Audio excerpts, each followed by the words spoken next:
Khammam Velugumatla urban park ను పరిశీలించారు వ్యవసాయ శాఖ మంత్రి తుమ్మల నాగేశ్వరరావు. ఫారెస్ట్ అధికారులతో కలిసి పార్క్ అభివృద్ధికి చేపట్టాల్సిన కార్యక్రమాలపై చర్చించారు. 500 ఎకరాల్లో ఖమ్మం నగరానికి ల్యాండ్ మార్క్ గా అర్బన్ పార్క్ ను డెవలప్ చేస్తామని చెప్పారు.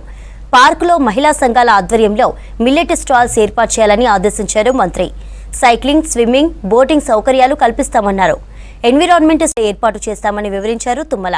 కొత్తగూడెం, సత్తుపల్లిలోనూ అర్బన్ పార్కులను అభివృద్ధి చేస్తామని చెప్పారు మంత్రి.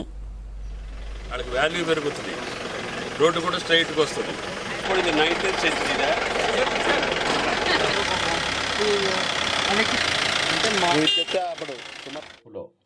ఈ పార్కుని ఒక స్టేజ్కి తీసుకురావాలి అంటే ప్రజలను ఆకర్షించేటటువంటి స్పాట్గా దీనికి ఖమ్మం పుర ప్రముఖులు ఆలోచించి ఒక మంచి పేరు పెడితే మంచిదని డిఎఫ్ఓ గారికి సజెస్ట్ చేశాను.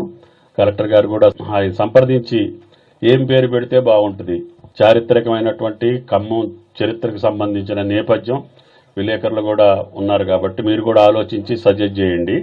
ఒక మంచి పేరు అట్రాక్టివ్గా ఉండాలి, మన ఖమ్మం చరిత్రకి అనుబంధం ఉండాలి, దైవత్వం ఉండాలి, ప్రకృతి అన్నీ కలగలిసినటువంటి పేరుని మీరు సజెస్ట్ చేయాలి. ఎవరికి ఏ ఆలోచన వస్తే ఆలోచన అందరిని అడిగి సెలెక్ట్ చేయమన్నా నేను చెప్పటం కానీ కలెక్టర్ గారు చెప్పటం కానీ కాకుండా మీ అందరి ఆలోచనలతో ఒక మంచి పేరు ఒకటి డిసైడ్ చేయాలి.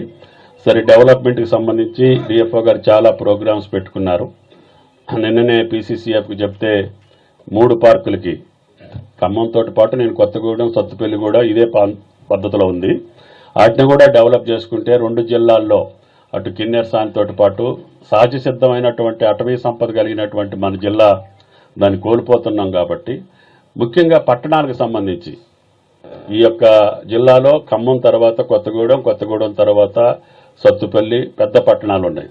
భద్రాచలానికి అవకాశాలు తక్కువ ఉన్నాయి.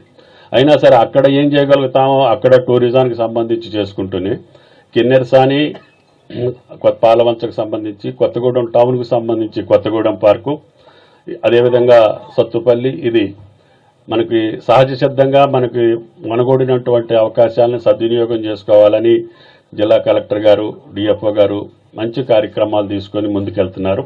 ఇటువంటి కష్టపడి మనసు పెట్టేటటువంటి అధికారులు ఉన్నప్పుడే వాళ్ళకి మనం సహకరించి ప్రజాప్రతినిధులందరం కూడా వాళ్ళకి చేయూతనిచ్చి మన జిల్లాని అభివృద్ధి చేసుకోవాలి. ఇది మనకి సంబంధించినటువంటి సంపద. కాబట్టి ఇంత పెద్ద 500 ఎకరాల ఫారెస్ట్ సంపద మనకు దక్కిందంటే ఖమ్మం పట్టణానికి అది ఖమ్మం పుర ప్రముఖులందరూ ఆలోచించుకోవాలి.